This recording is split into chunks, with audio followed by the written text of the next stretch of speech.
Kobe 一周展望，大家好，我係 Kobe， 今日會同大家分享下今個星期我特別關注嘅市場焦點。第一，當然要睇實特朗普嘅言論。上星期禁哈佛收國際生，反映特朗普美國優先嘅態度。而最新佢押後對歐盟加徵50%關稅，令到美股期貨上升，美股極為波動。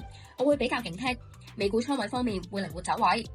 第二 ，NVIDIA 5月28號盤後公佈上季業績，全城關注 NVIDIA 可唔可以維持高增長，同埋美國晶片禁令對公司業務影響等等。NVIDIA 貴為科技龍頭，預計季績會影響科技股氣氛，甚至納指走勢。揸住科技股嘅朋友要特別留意啦。另外，美國喺本港時間星期五夜晚公佈聯儲局最關注嘅 PCE 數據，亦都有機會影響後市氣氛。港股方面，我會望實美團、小米嘅季績。若果市場派業績，相信恒指5月可能喺24,000點樓上結算，擺脫5窮月魔咒。你哋又會關注咩消息呢？不妨留言話我知。記住下載 AACat 換領我專屬觀察名單 Kobe 美股財智密碼，同我一齊瘋狂傾投資。